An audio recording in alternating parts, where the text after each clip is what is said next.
Hello everyone, welcome to Uttam's academy turning points. మరి మనం ఆంధ్రప్రదేశ్లోని నూతన జిల్లాల్లో సమాచారంలో భాగంగా ఈ వీడియోలో మనం తిరుపతి జిల్లా గురించి చూడబోతున్నాం.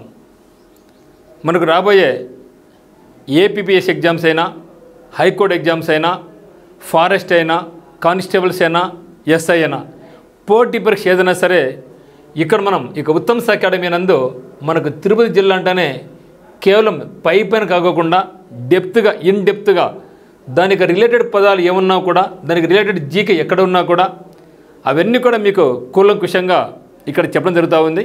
చాలా ఇంపార్టెంట్గా భావించండి. మరి మీరు ఫస్ట్ టైం చూస్తున్నట్లయితే మరి ఛానల్ సబ్స్క్రైబ్ చేసుకోండి. అదేవిధంగా మనకు ఉత్తమ్స్ అకాడమీ యాప్ను డిస్క్రిప్షన్ లింక్ ఉంది, డౌన్లోడ్ చేసుకోండి. మరియు ప్రతి జిల్లాకు అదే జిల్లాకు కింద వాట్సాప్ గ్రూపులు క్రియేట్ చేయడం జరిగింది.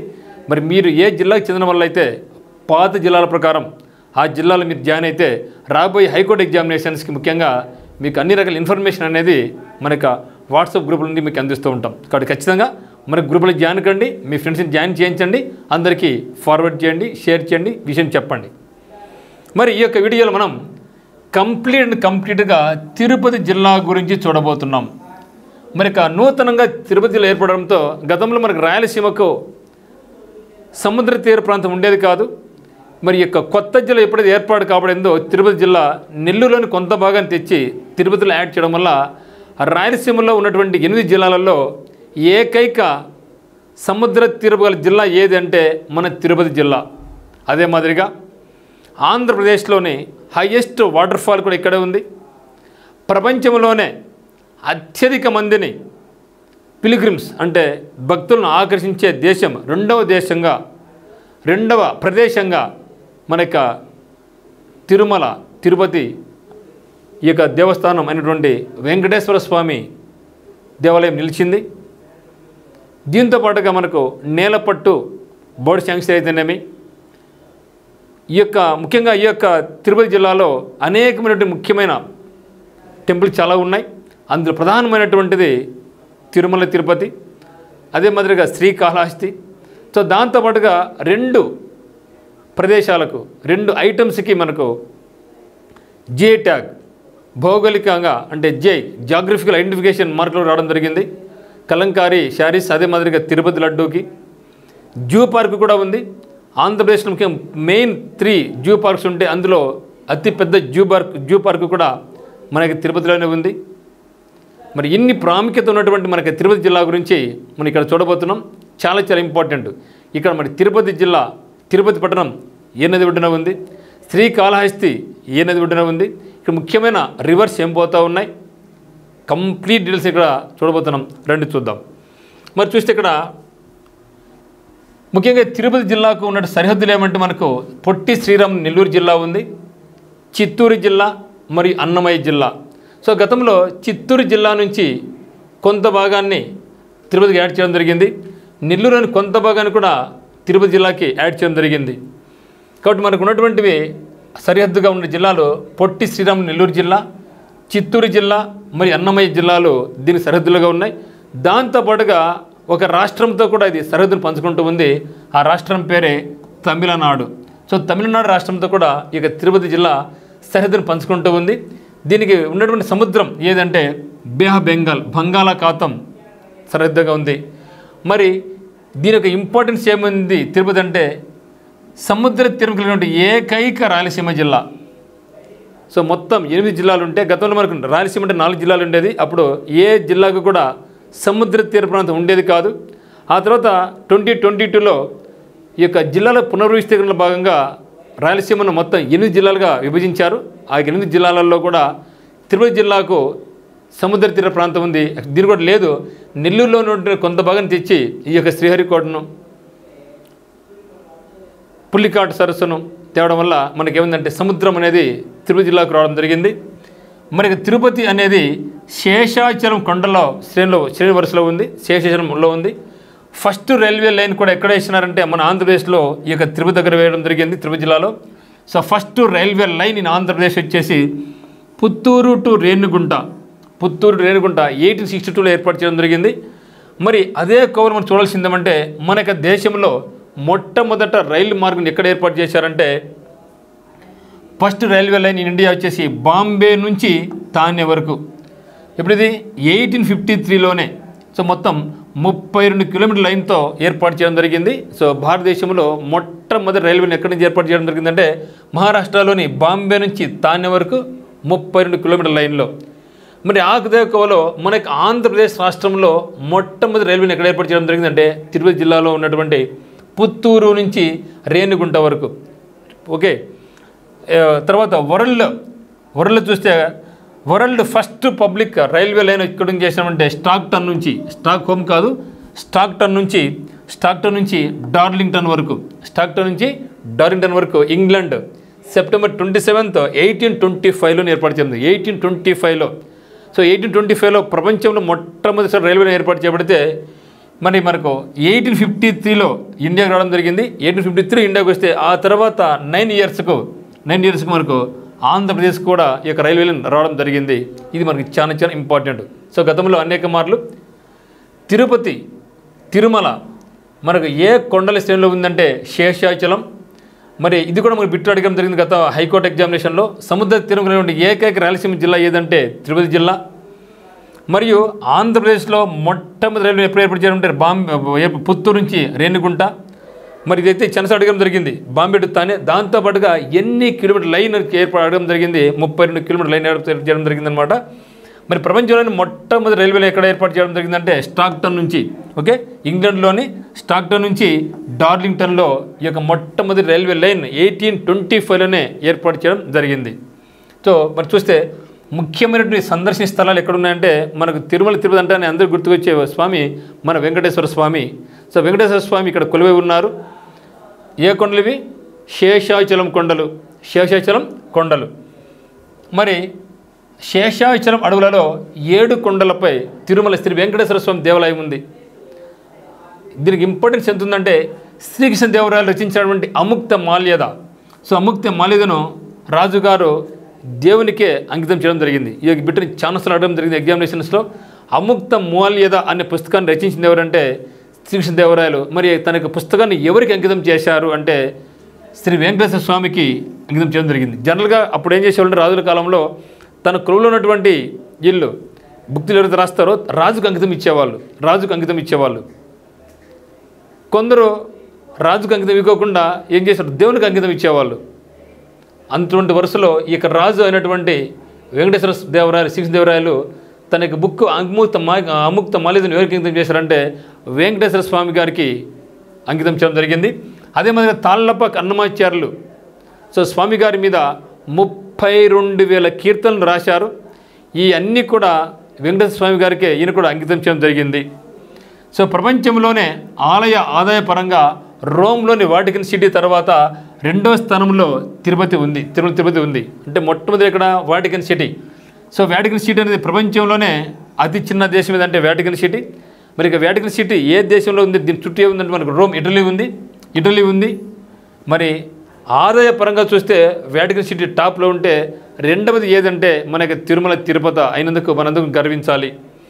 మరియు మొత్తం 32,000 కీర్తనలు తాళ్ళపాక అన్నమాచార్యుల గారు శ్రీ వెంకటేశ్వర స్వామి గారి మీద 32,000 కీర్తనలు రాయడం జరిగిందనమాట. మరి చూస్తే తిరుపతి ఏ నది ఒడ్డున ఉందంటే స్వర్ణముఖి నది ఒడ్డున ఉంది. తిరుపతి స్వర్ణముఖి నది ఒడ్డున ఉంది. The temple is masterpiece of Dravidian architecture. ఇక్కడ ఈ యొక్క టెంపుల్స్ యొక్క కల్చర్ చూస్తే ద్రవిడియన్ స్టైల్లో అంటే ద్రవిడల స్టైల్లో ఈ యొక్క కట్టడాలు ఇక్కడ ఉన్నాయన్నమాట. The Tirumala temple dedicated to lord Venkateswara Swami. So Tirumala temple ఎవరి మీద ఉందంటే లార్డ్ వెంకటేశ్వర స్వామి గారికి ఇక్కడ కొలువై ఉన్నారు. Initially built by Tamil king అయినటువంటి తొండైమాన్. పాట కూడా మనకు ఓకే, తొండైమాన్ తమిళ కింగ్ అయినటువంటి తొండైమాన్ ఈ యొక్క తిరుమల మొట్టమొదటి దీన్ని బిల్డ్ చేయడం జరిగింది.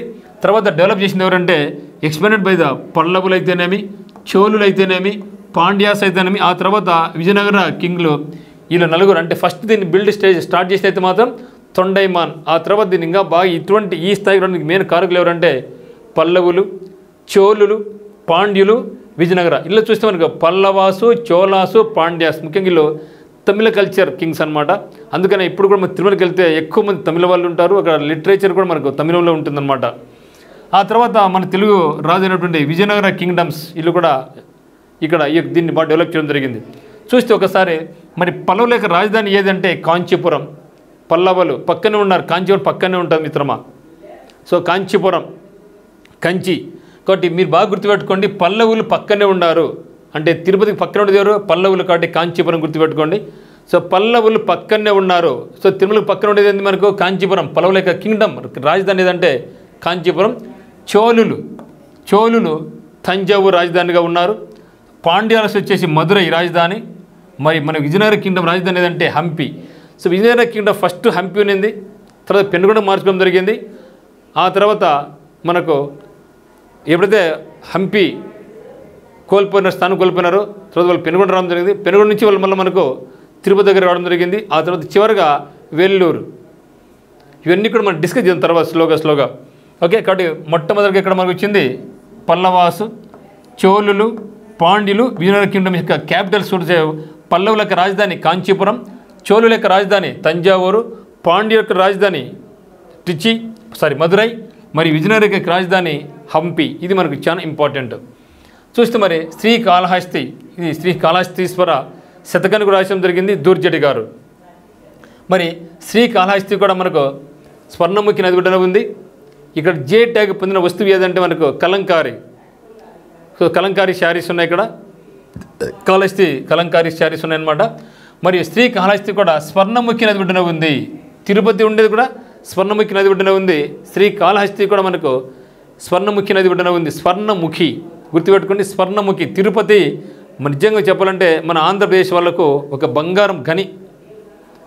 లక్షల మంది పిలిగ్రిమ్స్ వస్తూ ఉంటారు, వేల కానుకలు, కోట కానుకలు ఇస్తూ ఉంటారు, డబ్బులు అయితేనేమి గోల్డ్ అయితే ఇస్తూ ఉంటారు. కాబట్టి స్వర్ణం ఎక్కువ ఉంది కాబట్టి స్వర్ణముఖిని గుర్తుపెట్టుకోండి. సో దానివల్ల పేరు కాదు కానీ అటు గుర్తుపెట్టుకోండి. ఎందుకంటే తిరుమలలో ఎక్కువ భక్తులు డబ్బులు రూపంలో అయితేనేమి బంగారు రూపంలో కూడా ఇస్తూ ఉంటారు. కాబట్టి గోల్డ్ అంటే స్వర్ణం గుర్తుపెట్టుకోండి. సో తిరుపతి వచ్చేసి స్వర్ణముఖి నది ఒడ్డున ఉంది. అదే మాదిరిగా శ్రీకాళహస్తి కూడా స్వర్ణముఖి నది ఒడ్డునే ఉంది. ఇది శ్రీకాళహస్తి అనేది మనకు శైవ క్షేత్రం. శివుడు ఇక్కడ ఉన్నారు. శ్రీకాళహస్తి అంటే ఏమంటే శ్రీ అనగా సాలీడు అని అర్థం, కాళ అంటే పాము అని అర్థం, హత్తి అంటే ఏనుగు అని అర్థం. ఈ మూడు కలయికనే శ్రీకాళహస్తిగా మనకు పిలువబడుతూ ఉందన్నమాట. మరి కాళహస్తీశ్వర శతకాన్ని ఎవరు రచించారంటే దూర్జటిగా రచించారు. సో శ్రీకాళహస్తీశ్వర శతకాన్ని ఎవరు రచించారంటే దూర్జటి. మరి యొక్క కాళహస్తి అనేది కలంకారీ కళకు కాళహస్తి పుట్టినిల్లు. దీనికి అందుకనే ఇక్కడ మనకి ఏం చేశారంటే మనకు ఇది జే ట్యాగ్ పొందిందనమాట. మరియు శ్రీకాళహస్తి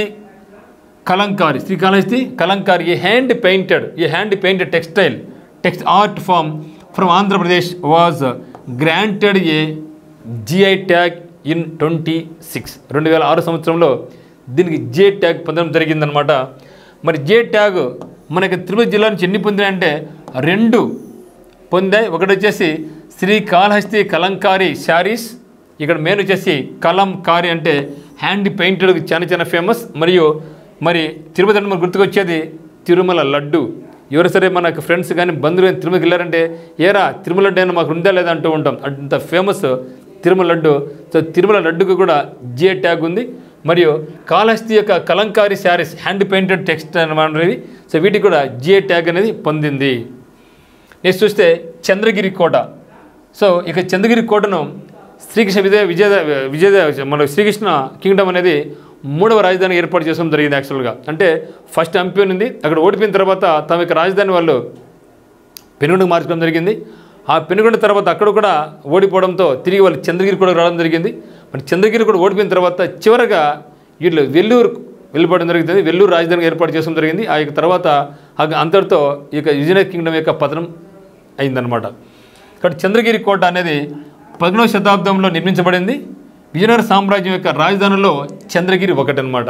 సో మొత్తం 4 రాజధానులు ఉన్నాయి విజయనగర కింగ్డమ్కు: హంపి, పెనుగొండ, చంద్రగిరి, వెల్లూరు. సో ఇది మనకు చంద్రగిరి కోట అనేది 3వ రాజధాని అనమాట వాళ్ళకు. మరి హంపి, పెనుగొండ, చంద్రగిరి, వేలూరు. చూస్తే మరి విజయనగర యొక్క క్యాపిటల్ సార్ చూస్తే హంపి.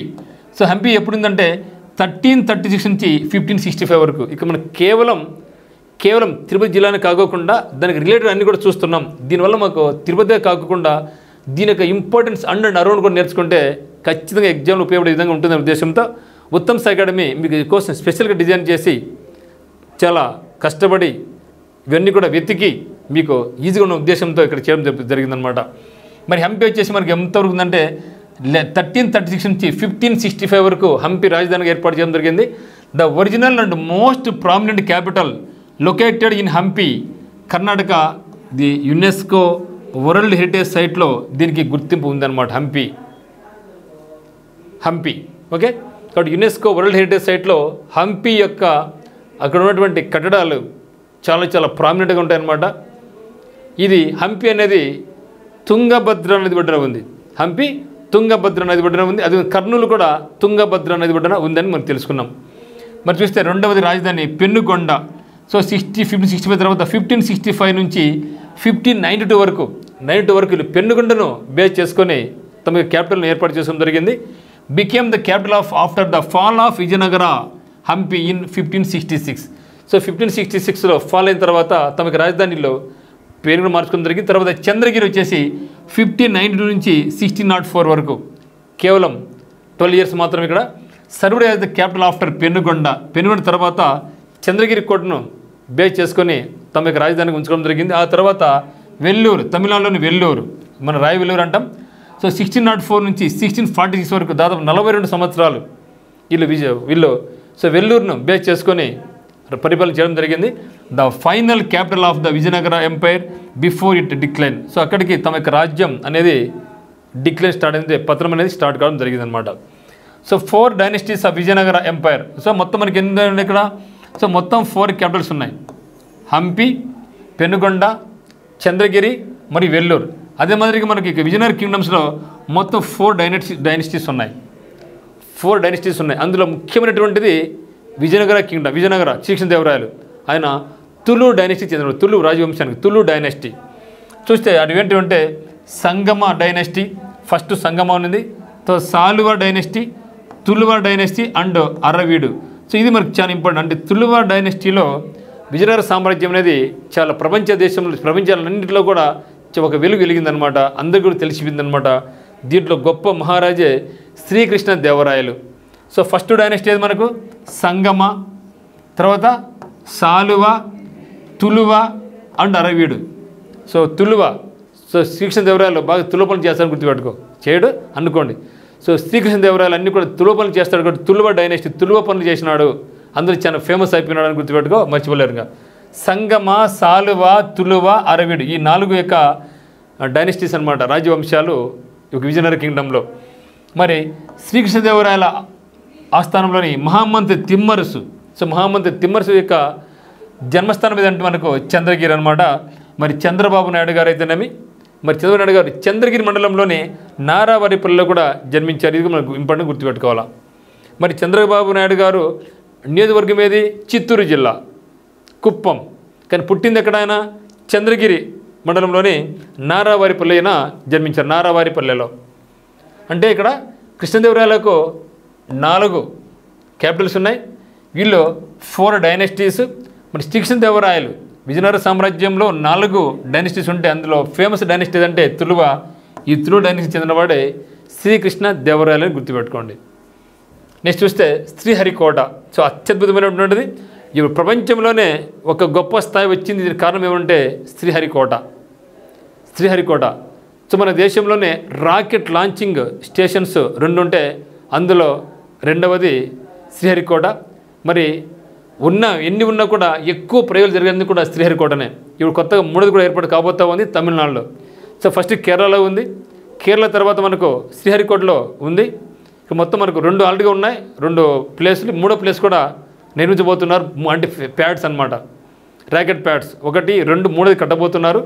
మరి 3వ లాంచింగ్ స్టేషన్ కూడా కొత్తగా తమిళనాడులో చేయబోతున్నారు. అది కూడా చూద్దాం ఇక్కడ. మరి శ్రీహరికోట అంటే మనకు గుర్తుకొచ్చేదంటే రాకెట్ ప్రయోగాల కేంద్రం అని గుర్తుకొస్తుంది.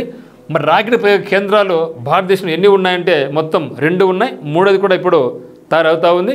మరి ఆ 3 ఏంటివంటే నెంబర్ 1 వచ్చేసి తిరువనంతపురం కేరళ బేస్ చేసుకుని ఉంటుంది. కానీ ఇప్పుడు ప్రస్తుతానికి మన తిరువనంతపురంలో చాలా తక్కువ ప్రయోగాలు జరుగుతూ ఉంటాయి. ఎక్కువ జరిగేది అన్నీ కూడా ఏది తీసుకున్నా కూడా మనకి శ్రీహరికోట నుంచి ప్రయోగించబడతాయి. శ్రీహరికోట. మరి మూడోది కొత్తగా ఏర్పాటు చేయబోతున్నారు కులశేఖర పట్టణం. తమిళ్లో పట్టణం అంటాం, తెలుగులో పట్టణం అంటాం. సో కులశేఖర పట్టణం తమిళనాడులో ఇది మూడవ రాకెట్ లాంచింగ్ కేంద్రం ఏర్పాటు చేయబోతూ ఉంది. మరి ఈ మూడు కూడా ఏంటంటే తిరువనంతపురం అయితేనేమి, శ్రీహరికోట అయితేనేమి, కులశేఖర పట్టణం అయితేనేమి మనకు రాకెట్ ప్రయోగ కేంద్రాలు అయితే మరి మిజైల్ ప్రయోగ కేంద్రం కూడా మనకు ఉంటుందన్నమాట. అది ఎక్కడ ఉందంటే అబ్దుల్ కలాం ఐలాండ్. సో ఏ డిఆర్డిఓ ఏ చేసినా కూడా క్షిపణిస్, ఆకాశ్, అగ్ని, నాగ్ ఇవన్నీ కూడా మనం ఎక్కడి నుంచి ప్రయోగిస్తామంటే అబ్దుల్ కలాం ఐలాండ్ నుంచి ప్రయోగిస్తాం. ఇది ఎక్కడ ఉందంటే ఒడిశా రాష్ట్రంలో ఉంది. చూసినట్టే అన్ని పక్క ఉన్నాయి కదా, కర్ణాటక, కేరళ, తమిళనాడు, ఆంధ్రప్రదేశ్, ఒడిశా. మరి చూస్తే భారతదేశంలోని 2 ఉపగ్రహ ప్రయోగ కేంద్రాల్లో ఒకటైనటువంటి సతీష్ ధావన్ స్పేస్ సెంటర్ ఇక్కడే ఉంది. రెండవది, మూడోది కట్టుతున్నారు. సో అప్రూవల్ అయిపోయింది, సెంట్రల్ గవర్నమెంట్ కూడా డబ్బులు క్రియేట్ చేసింది, ఇచ్చేసి ఫండింగ్ ఇచ్చింది, తయారు కాబోతూ ఉంది. అంటే ప్రస్తుతం 2 ఉన్నాయి, మూడోది కూడా తయారు కాబోతూ ఉంది. ఆ మూడో దాని పేరు ఏమంటే కులశేఖర పట్టణం. మరి ఈ యొక్క దీని పేరు ఏమంటే సతీష్ ధావన్ స్పేస్ సెంటర్ ఇక్కడ ఉంది. మరొకటి Thumba equatorial rocket launching station Thiruvananthapuram, దీని పేరు ఏమంటే తుంబా, ఇది సతీష్ ధావన్. సో మూడవది తమిళనాడులోని కులశేఖర పట్టణం గ్రామం తూత్తుకుడి జిల్లాలో ఏర్పాటు కాబోతూ ఉంది. సో తూత్తుకుడి జిల్లాలో కులశేఖర పట్టణం గ్రామంలో ఇది ఏర్పాటు చేయబోతున్నారు. మరి Sriharikota was the selected by ISRO. ఎందుకు సెలెక్ట్ చేశారు ఇస్రో వాళ్ళు అంటే because of it's proximity to the equator. ఇది భూమధ్య రేఖ దగ్గరలో ఉంది. మరి గుర్తుపెట్టుకోండి. సో భూమధ్య దగ్గరలో ఉంది, కానీ భూమధ్య రేఖ మన దేశం గుండా పోదు, ఏ రాష్ట్రం గుండా పోదు, దగ్గరలో పోతూ ఉంది. ఓకేనా. మరి క్యాన్సర్ ఆఫ్ అది ఉంది మనకు, అది తర్వాత చూద్దాం. ఇక మనకు ఈక్వేటర్ అంటే భూమధ్య రేఖ అనేది మన దేశం గుండా పోదు, కానీ మన దేశం కింద పోతూ ఉంది, ఏ రాష్ట్రం గుండా పోదు అది, కానీ దాని దగ్గరలో ఉంది. It gives extra centrifugal force, okay, centripetal force from the rotation of the earth అనమాట. చూస్తే శ్రీహరికోట భూమధ్య రేఖకు దగ్గరగా ఉండడం వల్ల రాకెట్ ప్రయోగాలకు అనుకూలంగా ఉంటుంది. ఎందుకంటే భూభ్రమణం వల్ల రాకెట్కు అదనపు వేగం లభిస్తుంది. సో ఈక్వేటర్ ఉండడం వల్ల దానికి ఉన్నదానికి స్పీడ్గా ఇంకా కొంచెం ముందుకు తోసిపోతూ ఉంటుంది అనమాట. సో దానికి బెనిఫిట్ మనకి ఏమంటే, సో ఈక్వేటర్ దగ్గరగా ఉంది కాబట్టి మన కన్నా అది ఇంకా కొంచెం ముందుకు తోసిపోతూ ఉంటుంది అనమాట. ఇప్పుడు నీళ్ళు పైనుంచి కింద పోయినప్పుడు మనకి ఫోర్స్ అసలు కదా గమనిపోతూ ఉంటాయి నీళ్ళు, అంతే. సో ఆ విధంగా ఈక్వేటర్ దగ్గరగా ఉంది కాబట్టి, అది అమెరికా కూడా అంతే. సో అమెరికా వాళ్ళు కూడా ఈక్వేటర్ దగ్గరగా వరకు ఏర్పాటు చేయడం జరిగింది నాసాను. శ్రీహరికోట సముద్ర తీర ప్రాంతం ఉండడం వల్ల కూడా ఏదైనా సాంకేతిక కారణాల వల్ల రాకెట్ కూలిపోతే పక్కన నుండి బంగాళాఖాతంలో కూలిపోతుంది కాబట్టి మనకు చాలా సురక్షితంగా కూడా దీన్ని భావిస్తూ ఉంటారు. సో దీన్ని ఇక్కడ 2 కారణాలు ఒకటి ఉంది. ఒకటి కారణం ఏమంటే ఇది సముద్రం దగ్గరలో ఉంది కాబట్టి ఒకవేళ రాకెట్ అనే ఫెయిల్యూర్ జరిగితే సో జనావాసం మీద పడి నష్టం పోకోకుండా పక్కనే సముద్రంలో కూలిపోతే మనకి ఎటువంటి నష్టం కలగదు. అదొక రీజన్ అయితే. మరి రెండో కారణం, మెయిన్ కారణం ఏంటంటే, రెండో కారణం కాదు కానీ మెయిన్ రీజన్ ఏమంటే ఇది ఈక్వేటర్కు దగ్గరలో ఉంది. సో అందువల్ల అదనంగా దీనికి స్పీడ్ వస్తుంది, ఖర్చు తక్కువ. అందుకని ఇప్పుడు ఖర్చు తక్కువ కాబట్టి అనేకమైన ప్రపంచ దేశాలన్నీ కూడా ఇండియా రిక్వెస్ట్ చేసుకుంటున్నాయి, మా రాకెట్ ప్రయోగించండి అనేసి. మనకు చాలా దేశాలు, ఈవెన్ అమెరికా కూడా మనం హెల్ప్ చేస్తూ ఉన్నాం. మరి గతంలో శ్రీహరికోట నెల్లూరు జిల్లాలో ఉండేది. అయితే జిల్లాల పునర్విస్తీకరణలో భాగంగా తిరుపతి జిల్లాకు చేరింది. ఇప్పుడు ఇది తీర ప్రాంతపు ద్వీపం కోరమండల్ తీరంలో కలదన్నమాట. సో భారత్లోని శ్రీహరికోట, ఓకే, భారత్లో మనకి ఉంది శ్రీహరికోట షారు. అదేవిధంగా ఫ్రెంచ్ గయానాలోని కౌరు, ఇది అమెరికాలోని ఫ్లోరిడా కెనడీ స్పేస్ సెంటర్లు కూడా భూమధ్య రేఖకు దగ్గరలో ఉన్నాయి అనమాట. మరి చూస్తే భూమధ్య రేఖ అంటే ఏమండి ఈక్వేటర్ అంటే ఈ యొక్క భూమిని ఈ రెండుగా డివైడ్ చేస్తే భూ మధ్య పైన ఇండియా వస్తుంది అది, ఓకే. కాబట్టి భూమధ్య రేఖ అంటే సెంటర్లో ఉంది కాబట్టి పైన కింద కాబట్టి అంటే ఖచ్చితంగా కరెక్ట్ సెంటర్ చేసిపోతే భూమధ్య రేఖ అనమాట. మరి దగ్గరలో మనం ఉన్నాం అనమాట. ఇక్కడ ఉన్నాం మనం, ఈ రేఖ పైన కొంచెం దగ్గరలో ఉన్నాం కాబట్టి ఇది మనకు అనుకూలంగా ఉంది. మరి ఈ యొక్క భూమధ్య రేఖ ఎన్ని కంట్రీస్ కూడా పోతుందంటే ఇది మొత్తం 13 కంట్రీస్ కూడా పోతుంది. సో ఈక్వేటర్ అనేది ప్రపంచంలోనే 13 కంట్రీస్ కూడా ప్రయాణిస్తూ ఉంది. ఇండియా అయితే లేదు, దాంట్లో ఇండియాలో లేదు, కానీ దాని దగ్గరలో మనం ఉన్నాం. అదే ట్రాఫిక్ ఆఫ్ క్యాన్సర్ చూస్తే దీని ఏమంటాం తెలుగులో మనం కర్కట రేఖ అంటాం. కర్కట రేఖ చూస్తే ఇది మన దేశంలో 8 రాష్ట్రాలు కూడా పోతూ ఉంది అనమాట. 8 రాష్ట్రాలు కూడా పోతూ ఉంది. సో ఈ ఈక్వేటర్ అయితే మన దేశంలో గుండా పోదు, ఏ రాష్ట్రంలో పోదు. కానీ మొత్తం ప్రపంచం తీసుకుంటే 13 కంట్రీస్ అంటే ఏమంటే మనం బేకర్స్ డజన్ మన ఇంగ్లీష్ భాష చెప్పాలంటే బేకర్స్ డజన్ అంటే 12. సో బేకర్స్ డజన్ ఇంగ్లీష్ మనకి ఏమంటే దాన్ని 12+1 is called baker's dozen. So ఇక్కడ 13 కంట్రీస్ గుర్తుపెట్టుకోండి. సో బేకర్స్ డజన్ మైన భూమధ్య రేఖ అనేది 13 కంట్రీస్ మీద పోతూ ఉంది, ఇండియాలో అయితే లేదు. మరి ట్రాఫిక్ ఆఫ్ క్యాన్సర్ అండ్ కర్కాటక రేఖ అనేది మన దేశం గుండా కూడా పోతూ ఉంది. కానీ ఎన్ని స్టేట్స్ అంటే 8 రాష్ట్రాల గుండా ఈ యొక్క కర్కాటక రేఖ పోతూ ఉంది. అది ఎక్కడి నుంచి పోతుందంటే Gujarat, రాజస్థానం, Madhya Pradesh, Chhattisgarh,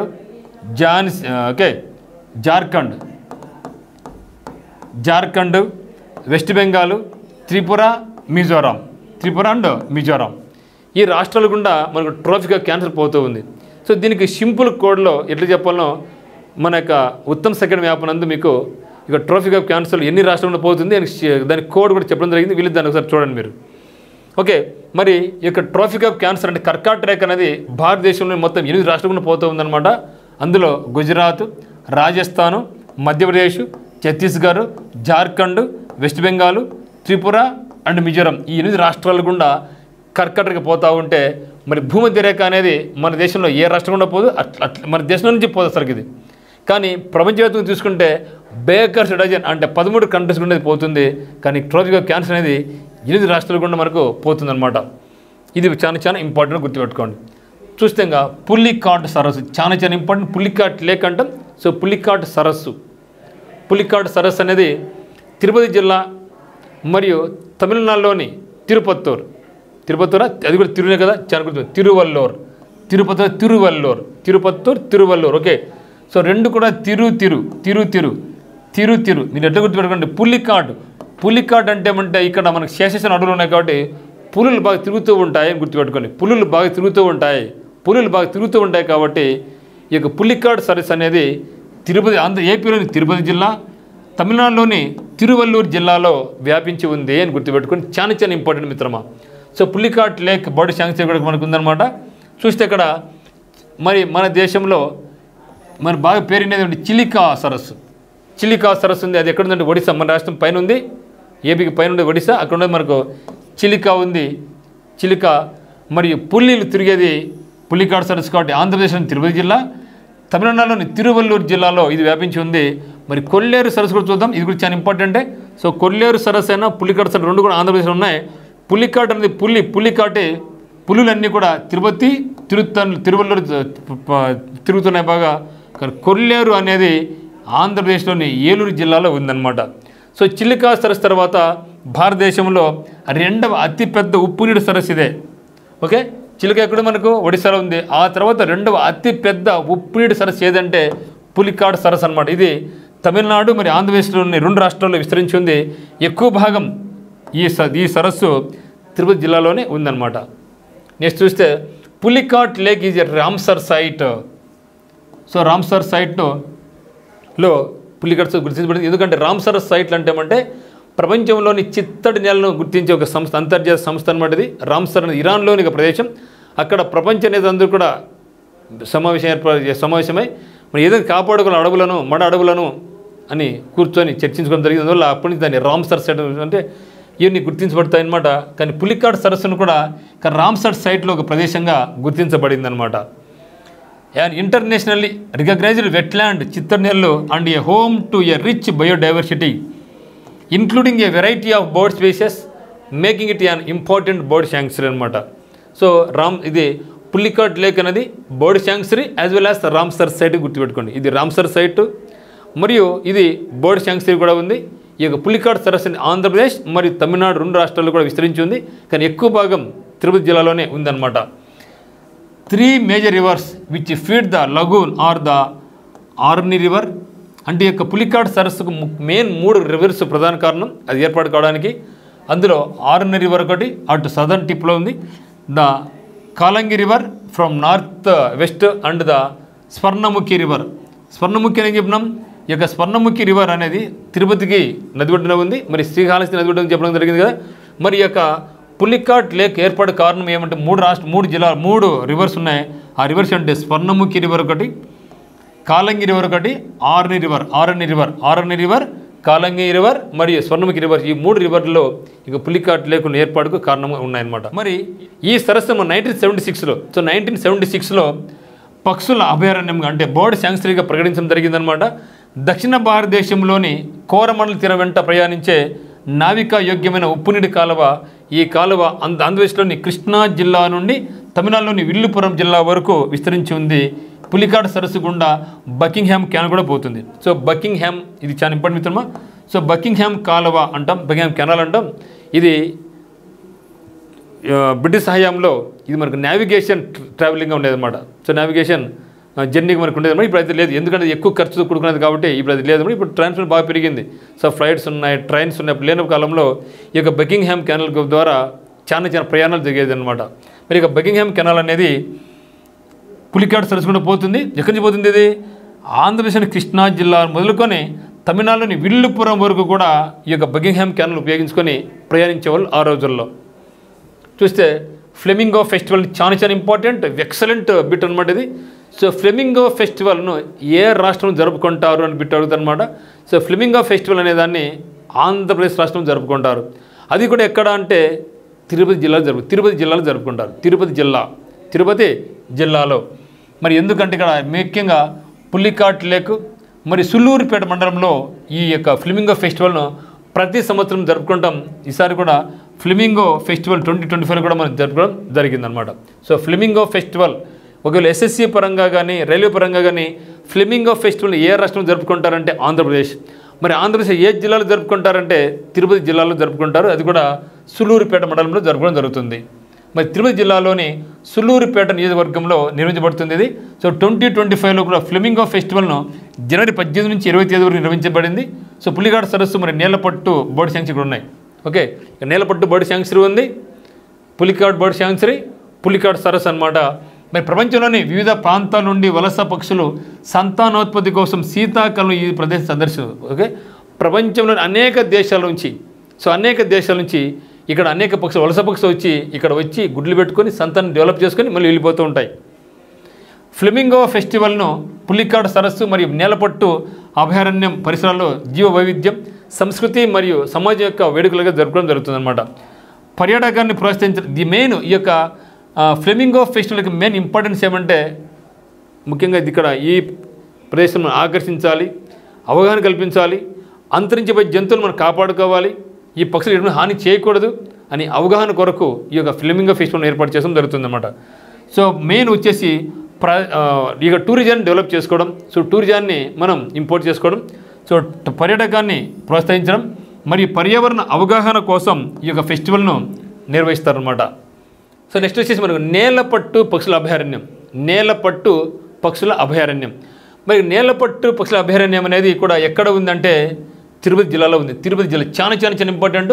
so Nelapattu bird sanctuary, Pulicat bird sanctuary, Pulicat మళ్ళీ మనకు రామ్సర్ సైట్. సో ఇది కూడా మనకు నేలపట్టు పక్షుల అభయారణ్యం ఎక్కడుందంటే తిరుపతి జిల్లాలో ఉంది. Nelapattu bird sanctuary is a bird sanctuary in Tirupati district near the village of Nelapattu.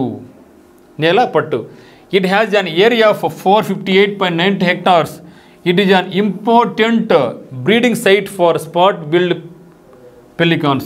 మరి ఇక స్పాట్ బిల్డ్ పెలికాన్స్కు ఇది ముఖ్యంగా బ్రీడింగ్ అంటే ఇక్కడ గుడ్లు పెట్టుకొని పక్షులను పిల్లలు పెట్టుకొని వాటి సంతానం డెవలప్ చేసుకొని తిరిగి తమకి దేశాలకు వెళ్ళిపోతూ ఉంటాయి. తినేసి మళ్ళీ వస్తాయి, మళ్ళీ గుడ్లు పెట్టుకుంటే పిల్లలు పుట్టించుకుంటే డెవలప్ చేసి వెళ్ళిపోతూ ఉంటాయి అనమాట. ఇది నేలపట్టు యొక్క మెయిన్ ఇంపార్టెంట్. అయితే మరి గుర్తుపెట్టుకోవాల్సింది ఇక్కడ స్పాట్ బిల్డ్ పెలికాన్స్కు ఇది చాలా ఇంపార్టెంట్ అనమాట. ఇది స్పాట్ బిల్డ్ పెలికాన్ అంటే దీని యొక్క శాస్త్రీయనామం ఏమంటే పెలికనస్ ఫిలిపెన్సిస్లకు ముఖ్యమైన సంతానోత్పత్తి కేంద్రం అనమాట. నేలపట్టును పక్షుల రక్షిత కేంద్రంగా 1976లో ప్రభుత్వం ప్రకటించడం జరిగిందనమాట. నెక్స్ట్ చూస్తే దీని సమీపంలోని ఆకర్షణ ప్రదేశాలు ఉన్నాయి. నేలపట్టు ఒక విజిట్ చేసామనుకోండి, మరి దాన్ని కాకుండా మనం ఏమి చూడొచ్చు అంటే పక్కనే ఉన్నటువంటి పులికాట్ సరస్సు విజిట్ చేయొచ్చు. శ్రీహరికోటని చూడొచ్చు మనం, ఎందుకంటే శ్రీహరికోటలో మనకు రాకెట్ లాంచింగ్ స్టేషన్స్ ఉన్నాయి, ఇక్కడ దీన్ని చూడొచ్చు. అదేవిధంగా సుళ్ళూరిపేట పట్టణం కూడా విజిట్ చేయొచ్చు. ఇక్కడ ముఖ్యంగా ఫ్లెమింగో ఫెస్టివల్ జరుగుతుంది, మనకు ఫ్లెమింగో ఫెస్టివల్. తర్వాత తిరుపతి తిరుమల పుణ్యక్షేత్రాన్ని కూడా మనం ఇక్కడ విజిట్ చేసుకోవచ్చు అనమాట. ఇవన్నీ కూడా ఈ యొక్క నేలపట్టు బర్డ్ శాంక్చురీకి దగ్గరలో ఉన్నాయి. ఇవన్నీ కూడా మనం కావాలంటే విజిట్ చేయొచ్చు అనమాట. తర్వాత శ్రీ వెంకటేశ్వర జూలాజికల్ పార్క్ కూడా మనం తిరుపతి పక్కన చూడవచ్చు. తిరుపతిలోనే ఉందన్నమాట. ఇది చాలా చాలా important one. So Sri Venkateswara national park కూడా ఉందన్నమాట మనకు తిరుపతిలోనే. ఇది ఆసియా ఖండంలోనే 2వ అతిపెద్ద జూ పార్క్ అనమాట. సో ఆసియా ఖండంలోనే అది చూసినా ఇక్కడ తిరుపతి అనేది వాటికన్ సిటీ తర్వాత అంత ఆదాయం తెచ్చే మనకు ఏ దేవస్థానం ఉంటే తిరుమల దేవస్థానం. ఫస్ట్ వన్ వాటికన్ సిటీ, రెండవది తిరుపతి. అదే మాదిరిగా జూ పార్క్ విషయంలో తీసుకున్నా కూడా ఇది ప్రపంచంలోనే 2వ అతిపెద్ద జూ పార్క్గా మనకు తిరుపతి ఉంది. అదే మాదిరిగా ఆంధ్రప్రదేశ్లోని హైయెస్ట్ వాటర్ ఫాల్ కూడా ఇక్కడ ఉంది. ఆంధ్రప్రదేశ్లోని హైయెస్ట్ వాటర్ ఫాల్ కూడా ఇక్కడ ఉంది. ఓకేనా. మరి పులికాడు సరస్సు కూడా అంతే కదా, 2వ పెద్ద ఉప్పునీటి సరస్సు కూడా పులికాడు సరస్సు. చూసారు ఎంత ఇంపార్టెంట్ మనకు. మరి the part is known for its many waterfalls. చాలా చిన్న వాటర్ ఫాల్స్ ఉన్నాయి, including the Talakona. So Talakona అనేది ఆంధ్రప్రదేశ్లోని హైయెస్ట్ వాటర్ ఫాల్. ఆంధ్రప్రదేశ్లోనే ఇక్కడ మనం చూద్దాం. ఆంధ్రప్రదేశ్ హైయెస్ట్ వాటర్ ఫాల్ ఏది, భారతదేశంలో హైయెస్ట్ వాటర్ ఫాల్ ఏది, ప్రపంచంలోని హైయెస్ట్ వాటర్ ఫాల్ ఏది కూడా ఇక్కడ చూద్దాం. అదే మాదిరిగా గుండ్లకోన, అదే మాదిరిగా గుంజన, ఈ 3 కూడా వాటర్ ఫాల్స్ ఇక్కడ ఉన్నాయి. Government of India declared Seshachalam hills as one of the biosphere రిజర్వ్గా గుర్తించబడింది అనమాట. 2010 సంవత్సరంలో శేషాచలం కొండలను భారతదేశ ప్రభుత్వం బయోస్పియర్ రిజర్వ్ గుర్తించింది. బయోస్పియర్ రిజర్వ్ గుర్తించబడింది అనమాట. The only biosphere reserve in ఆంధ్రప్రదేశ్లో బయోస్పియర్స్ లేవు. ఒకే ఒక బయోస్పియర్ ఉంది. ఆ ఒకటి ఏదంటే Seshachalam. Okay. So Seshachalam biosphere reserve in Andhra Pradesh is the only Seshachalam hills biosphere reserve located in the eastern ghats. చూస్తే the Seshachalam biosphere reserve is recognised under UNESCO's man and biosphere programme కింద కూడా ఇది గుర్తించబడి ఉందన్నమాట. మాబ్ అంటే యునెస్కోస్ మ్యాన్ అండ్ బయోస్పియర్ ప్రోగ్రాంలో కూడా ఇక శేషాచలం అడవులు గుర్తించబడ్డాయి అన్నమాట. నెక్స్ట్ చూస్తే వెంకటగిరి. సో వెంకటగిరి మనకు గుర్తువలసింది వెంకటగిరి శారీస్ చాలా చాలా ఫేమస్. సో అనంతపురం జిల్లాకు మనం చూడడం జరిగింది. ఎక్కడ మనం చూసాం శారీస్ మనకు చాలా ఉన్నాయి. ఇంతవరకు చూసిన దాంట్లో మనకు పుట్టపర్తి సత్యసాయిలో చూసాం మనం ధర్మవరం శారీస్. మరి తిరుపతి జిల్లాకు చూసినట్టయితే మనకు వెంకటగిరి శారీస్, ఇది కూడా జిఐ ట్యాగ్ పొందింది.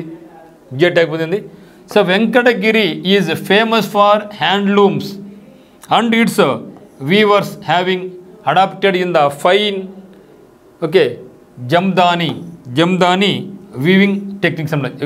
శారీస్ ఇది జిఐ ట్యాగ్ పడింది అనమాట. దీనికి జిఐ ట్యాగ్ గుర్తింపు ఉంది. జియోగ్రాఫికల్ ఇండికేషన్, భౌగోళిక ఇండికేషన్స్ అనమాట ఇవన్నీ కూడా. మరి వెంకటగిరి చీరలు నేత పరిశ్రమలకు దేశవ్యాప్త గుర్తింపు లభించింది. So Venkatagiri saris known for their fine weaving and heritage. Venkatagiri శారీస్తో పాటుగా మనకి ఏముందిగా శ్రీకాళహస్తి శారీస్ కూడా ఉన్నాయి కదా మనకు. Srikalahasti zamindar dating back to the early 1700s have been granted geographical indication J tag signifying their unique origin and craftsmanship. చూశారు ఇక్కడ మనకి ఉన్నాయి వెంకటగిరి శారీస్ జిఐ ట్యాగ్ ఉంది, కాళహస్తి కలంకారికి జిఐ ట్యాగ్ ఉంది, తిరుమల లడ్డుకు జిఐ ట్యాగ్ ఉంది. అంటే ఆంధ్రప్రదేశ్ రాష్ట్రంలో ఇప్పటివరకు 20 జిఐ ట్యాగ్స్ ఉంటాయి. 20లో 3 జిఐ ట్యాగ్స్ ఒక తిరుపతి జిల్లాలోనే ఉన్నాయి. చూసి జిఐ ట్యాగ్స్ చూస్తే ఒకసారి ఏమి ఉన్నాయి ఇక్కడ. ఉప్పాడ జమీందారీ శారీస్కి ఉంది ఆంధ్రప్రదేశ్, ముఖ్యంగా శారీస్ విభాగంలో. మనకు శారీస్ విభాగంలో. తర్వాత వెంకటగిరి శారీస్, తర్వాత మంగళగిరి శారీస్ అండ్ ఫ్యాబ్రిక్స్, తర్వాత ధర్మవరం హ్యాండ్లూమ్స్ పట్టు శారీస్ అండ్ పౌడాస్. మరి కాళహస్తి కలంకారీ శారీస్ కాదు, కలంకారీ అంటే చేత్తో వేసేయడం అన్నది. ఈ వీవింగ్ అది చేత్తో వేసి పెయింటింగ్ అనమాట. కాబట్టి ఉప్పాడ జమీందారీ శారీస్. మరి ఆంధ్రప్రదేశ్లో మన తిరుపతి జిల్లాకు సంబంధించి వెంకటగిరి శారీస్ ఒకటి, తర్వాత తిరుమల లడ్డు ఒకటి, 3 వచ్చేసి కలంకారీ జమ్దాని. ఈ 3 కూడా జిఐ ట్యాగ్ పొందాయి అనమాట. మరి ఫేమస్ రివర్స్ ఏమైనా తిరుపతి డిస్టిక్లో అంటే స్వర్ణముఖి. చూసే మనం స్వర్ణముఖి అనేది ఎక్కడ ఉంది అంటే ఏ పట్టణంలో పోతుంది అంటే చూద్దాం. శ్రీకాళహస్తి స్వర్ణముఖి నది ఒడ్డున ఉంది, తిరుపతి స్వర్ణముఖి నది ఒడ్డున ఉంది. మరి పులికాట్ సరస్సుకు ఇది కూడా మొత్తం 3 నదులు ఉంటే ఆ 3 నదుల్లో మనకు పులికాట్ సరస్సుకు స్వర్ణముఖి కూడా ఒక ఇంపార్టెంట్ రివరే కదా. సో స్వర్ణముఖి ఉంది. కళ్యాణి రివర్ చూసినట్టు మనం కళ్యాణ్ డ్యామ్ చూస్తూ ఉన్నాం. కళ్యాణి డ్యామ్ పేరు వినే ఉంటారు మీరు. సో కళ్యాణి డ్యామ్లో కూడా మనకు పోలీస్ ట్రైనింగ్ సెంటర్ ఉంది. సో పోలీస్ ట్రైనింగ్ సెంటర్ ఉంది కళ్యాణ్ డ్యామ్లో. ఆ యొక్క కళ్యాణ్ డ్యామ్కి మెయిన్ సోర్సే కళ్యాణ్ రివర్ అనమాట. తర్వాత పాపాగ్ని రివర్. ఈ యొక్క పాపాగ్ని మీరు చూసినట్టయితే మీరు కడప జిల్లా కూడా చదివి ఉన్నాం మనం, కడప జిల్లాలో కూడా. సో కడప జిల్లాకు ఇది పెన్నా రివర్కి ఉపనది అని చూసాం అక్కడ. అంటే ఒకటి వచ్చేసి గండి మీద పోయి పెన్నలు కలిస్తే ఇంకొక పాయ వచ్చేసి మనకు పాపాగ్ని ఇక్కడికి వస్తుందన్నమాట, ఇక్కడికి తిరుపతికి వస్తుందన్నమాట. తర్వాత పించా రివర్, పించా ప్రాజెక్ట్ మనకు ఉందన్నమాట. తర్వాత Bahuda river. So Bahuda river ఈ పించా అయితేనేమి, పాపాగ్ని అయితేనేమి, బహుదా అయితేనేమి మనం కడప జిల్లాలో కూడా, అదే కొంత అన్నమయ్య జిల్లా కూడా మనం చదివి ఉన్నాం అనమాట. నేను చూస్తే తిరుపతి మరియు శ్రీకాళహస్తి స్వర్ణముఖి నది ఒడ్డున ఉన్నాయి. Swarnamukhi originating in the eastern Ghats near Pakala village. మరి స్వర్ణముఖి నది ఎక్కడ పుడుతుందంటే ఇది పాకాల విలేజ్ దగ్గర, తిరుపతి జిల్లాలోని పాకాల విలేజ్ దగ్గర పుడుతుంది. And flows through Tirupati, Srikalahasti and joins the bay of Bengal. So ఈ యొక్క స్వర్ణముఖి నది అనేది తిరుపతి జిల్లాలోని ఈస్టర్న్ ఘాట్స్లో పుట్టి, అంటే పాకాల విలేజ్ దగ్గర పుట్టి ఇది తిరుపతి, శ్రీకాళహస్తి గుండా ప్రవహించి బే ఆఫ్ బంగాళాఖాతం అనేది కలిసిపోద్ది అనమాట. సో నెక్స్ట్ వచ్చేసి మనం కళ్యాణ్ రివర్ చూసాం కదా. Kalyan river is a tributary of the Swarnamukhi river. మరి కళ్యాణ్ డ్యామ్ కూడా చూసాం కదా మనం. Kalyan dam police training centre ఉంది. మరి ఇక కళ్యాణ్ రివర్ అనేది ఇక స్వర్ణముఖి రివర్కు ట్రిబ్యూటరీ అంటే ఉపనది అనమాట. And Kalyani dam is constructed across it. So Kalyani డ్యామ్ను మనకి ఏం చేస్తామంటే మనకు కళ్యాణ్ రివర్కు అడ్డంగా కట్టడం జరిగింది. మరి కళ్యాణి రివర్ అనేది స్వర్ణముఖి రివర్కు ఉపనది అని మీరు గమనించండి. నేను చూస్తే తలకోన వాటర్ఫాల్ చాలా ఇంపార్టెంట్ మిత్రమా. తలకోన వాటర్ఫాల్ అనేది ఆంధ్రప్రదేశ్లోనే ఎత్తైనటువంటి జలపాతం అనమాట. So Talakona waterfall is in Sri Venkateswara national park. చూసాం మనం. సో నేషనల్ పార్క్ దేశంలోనే ఏషియాలోనే అతిపెద్ద 2వ నేషనల్ పార్క్. మరి నేషనల్ పార్క్లో ఈ యొక్క వాటర్ఫాల్ ఉందన్నమాట. Tirupati district with 270 feet fall. Talakona is the highest waterfall in Andhra Pradesh.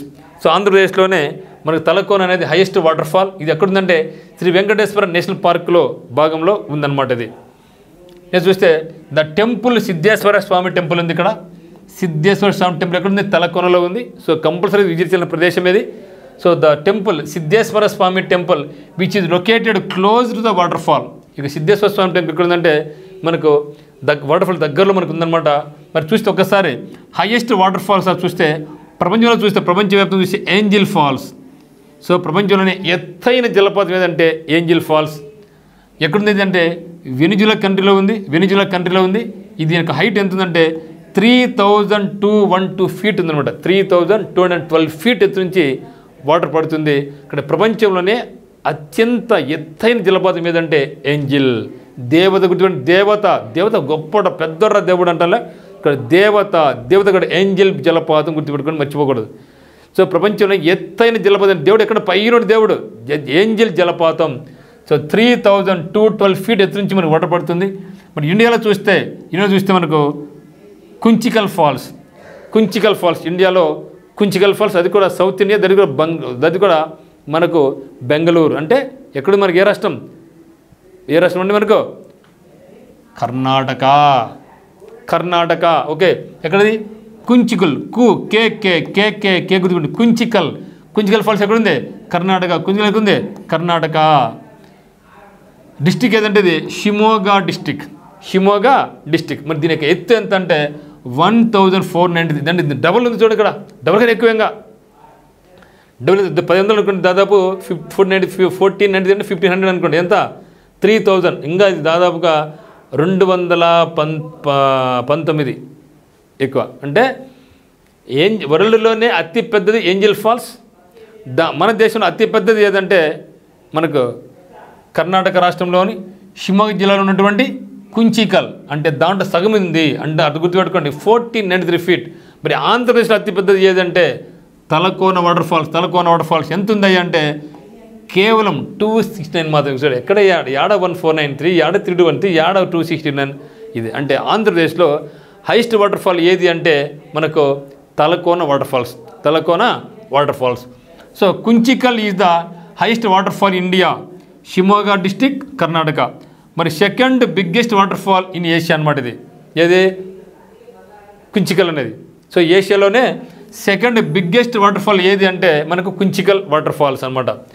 మరి జోగ్ వాటర్ ఫాల్స్ చూస్తే Jog falls also called Gersoppa falls is formed by the Sharavati river, now renamed as Mahatma Gandhi water fall. చాలా ఇంపార్టెంట్. సో గతంలో మనకు జోగ్ ఫాల్స్ లేదా జరోజప్ప ఫాల్స్ ఉండేదాన్ని ఇప్పుడు ఏం పేరు పెట్టామంటే మనకు మహాత్మా గాంధీ వాటర్ ఫాల్స్ పేరు పెట్టడం జరిగింది. ఇది ఏ ఫామ్ అయిందంటే శరావతి రివర్తో ఇది ఫామ్ అయింది. అయితే మరి సార్ కుంచికల్ దేని మీద అంటే Kunchikal water falls the highest water fall in India is formed by the Varahi river. So Kunchikal గేమ్ మెయిన్ రివర్ వరాహి రివర్ అయితే మరి జోగ్ ఫాల్స్ అనేది మనకి ఏమంటే వాటర్ ఫాల్స్ దీని మనకి శరావతి రివర్ అనమాట. దెన్ తలకోనకు చూస్తే Talakona water fall is a prominent attraction in Andhra Pradesh. ఇది formed by the convergence of multiple mountain streams. ఇక్కడ రివర్ అంటే ఏం లేదు కానీ అక్కడ పైన కొండలు పడేటువంటి రకరకాలుగా ఉన్నటువంటి స్ట్రీమ్స్, చిన్న కాలువలు, వాటంతా ఫామ్ అయిందనమాట ఇది. ఓకే, ఇది మనం గుర్తుపెట్టుకోండి. నెక్స్ట్ చూస్తే important waterfalls in Tirupati district చూస్తే తలకోన వాటర్ ఫాల్స్ ఉంది, highest water fall in Andhra Pradesh. తర్వాత నెక్స్ట్ గుండ్లకోన వాటర్ ఫాల్ ఇది కూడా తిరుపతి జిల్లాలోనే ఉంది. కపిల తీర్థం వాటర్ ఫాల్ ఇది కూడా తిరుపతి జిల్లాలోనే ఉంది. ఇవన్నీ కూడా Tirupati. Nagalapuram water falls, Chakratheertha water falls, Akashaganga water fall, Papa Vinasana water falls and Kailasakona water falls ఇవన్నీ కూడా మనకు తిరుపతి జిల్లాలో ఉన్నటువంటి వాటర్ ఫాల్స్. ఒకసారి చూద్దామా. Talakona water falls, Gundlakona water fall, Kapilatheertham water fall, Nagalapuram water fall, Chakratheertham water falls, Akashaganga water fall, then Papa Vinasam water falls, then Kailasakona water falls ఇవన్నీ కూడా తిరుపతి జిల్లాలో ఉన్నటువంటి వాటర్ ఫాల్స్ అనమాట. మరి ఇంపార్టెంట్ ఇన్స్టిట్యూషన్ ఒకసారి చూసినట్టయితే మనకు ఐఐటి తిరుపతి ఇక్కడే ఉంది. దీని బాగా క్లోజ్ రిలేషన్ ఐఐటి మద్రాస్ చాలా సహాయం అందిస్తూ ఉందన్నమాట. తర్వాత ఐఐఎస్సిఆర్ కూడా ఇండియాలో చాలా ఫేమస్ అయినటువంటి ఐఐఎస్సిఆర్ కూడా ఒక బ్రాంచ్ ఇక్కడ ఉందన్నమాట. మరి the government of India through ministry of education has established 7 అంటే Indian institutions of science education and research అనమాట. So Indian institution of science education and research okay ఆర్ఎస్ అంటే ఓకేనా. మరి ఎక్కడుందంటే ఇవి Indian institute of science education research అనమాట. Okay, ఇది ఎక్కడుందంటే ఇక్కడ తిరుపతిలో ఒక బ్రాంచ్ ఉంది. మొత్తం మన ఇండియాలో 7 ఉన్నాయి. అందులో ఒకటి చేసే బెర్హాంపూర్ ఒకటి ఉంది, ఐఐఎస్ఆర్ బెర్హాంపూర్. రెండోది భోపాల్, కోల్కతా, మొహాలి, పూణే, తిరువనంతపురం. నెక్స్ట్ తిరుపతిలో కూడా ఐఐఎస్ఆర్. అంటే దేశవ్యాప్తంగా మొత్తం మనకి 7 ఐఐఎస్ఆర్లు ఉంటే అందులో ఒకటి ఎక్కడుందంటే తిరుపతిలో ఉందన్నమాట. అదే మరి ఇక్కడ ఎస్పీ యూనివర్సిటీ ఉంది, పద్మావతి యూనివర్సిటీ ఉంది. వీటితో పాటుగా అనేకమైన యూనివర్సిటీ ఇక్కడ ఉన్నాయి. ఇక్కడ మెయిన్ ముఖ్యమైన ఇక్కడ మనం ఉంటే వెంకటేశ్వర యూనివర్సిటీ, పద్మావతి మహిళా యూనివర్సిటీ, ఐఐఎస్ఆర్ అండ్ ఐఐటి తిరుపతి అనే ఈ సంస్థలు ఇక్కడ చాలా ఇంపార్టెంట్. సో దట్స్ ఆల్ మిత్రమా. So thank you. మరి ఇవన్నీ కూడా మీరు బాగా నోట్ చేసుకోండి.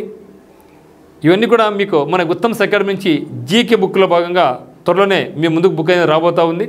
ఇప్పటికీ ఇంగ్లీష్ బుక్ రావడం జరిగింది మార్కెట్లో. ఇప్పటికీ అత్యద్భుతంగా మంచి పేరు వచ్చింది ఇంగ్లీష్ బుక్కి.